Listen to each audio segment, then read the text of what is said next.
Hi, I'm Peter Colleen, and I'm just checking in with you this week just to see how things are going. This is a very special week. It is the National Police Week, which always convenes on May 15th.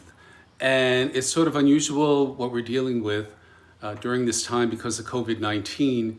A lot of the functions were canceled and are becoming virtual, which isn't quite the same, but at least we're doing something. Many of you know that Chapter 37, Port Authorities chapter, they ride every year for the memorial, and this year, obviously, they haven't done that.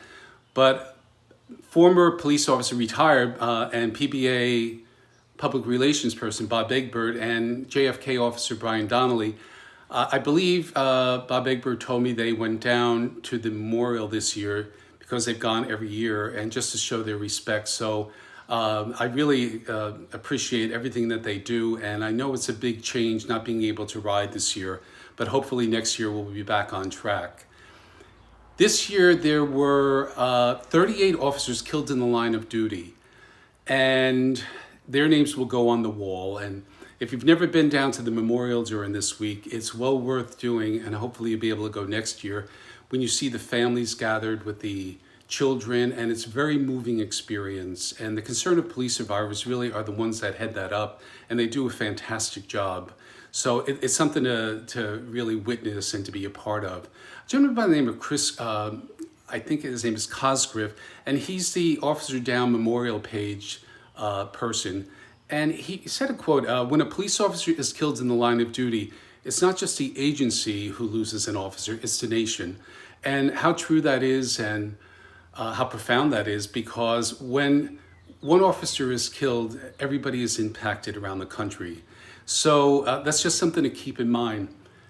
Also, in addition, at this time we have 60 reported suicides.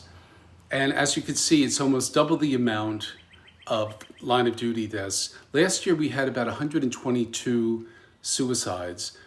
This year we're right on track. We're almost halfway through the year. And those are reported suicides. So it's just something to be mindful of, that we have to break the stigma of people getting the help that they need. We're moving into a very different world. So I just want to remind you that reaching out for help and asking to speak with somebody is not a weakness. It's, if anything, is a more positive step in terms of taking care of yourself psychologically, physically, and spiritually. So keep that in mind. We don't want, when they say one death in line of duty death impacts the nation, well, a suicide is just as dramatic, in my opinion. So be mindful of that. In addition, I think we've had 26 officers died of COVID-19 around the country so far. We've had 3 in New Jersey, and I believe 3 in New York State. Very, very tragic. These young officers who are doing their job, going out, trying to be effective within the community, have come down with the virus and have subsequently died. And they're young people. That in and of itself is tragic. Just keep their families in your prayers, if you will. If you have time tonight, COPS, Concerned Police Survivors, they have a virtual function tonight. If you have a chance, it would be nice to see that, because it's very, very moving.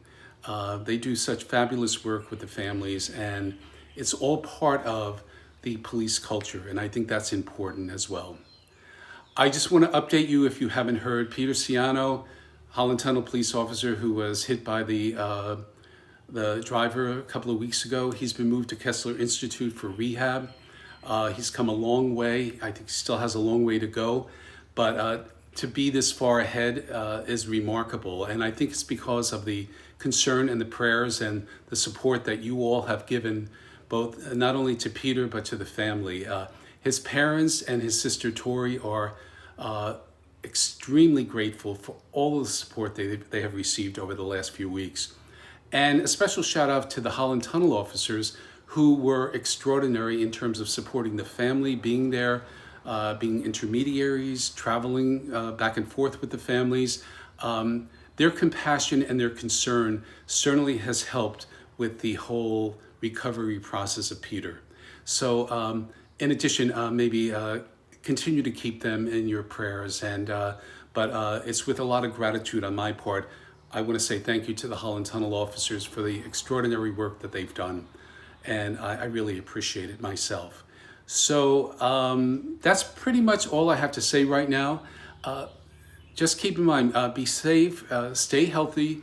If you need anything, don't hesitate to pick up the phone. My number is 973-819-8537. And I hope to see you all soon. But until then, I'm just a phone call away. All right? Just take care of yourselves and look forward to seeing you soon. Thank you.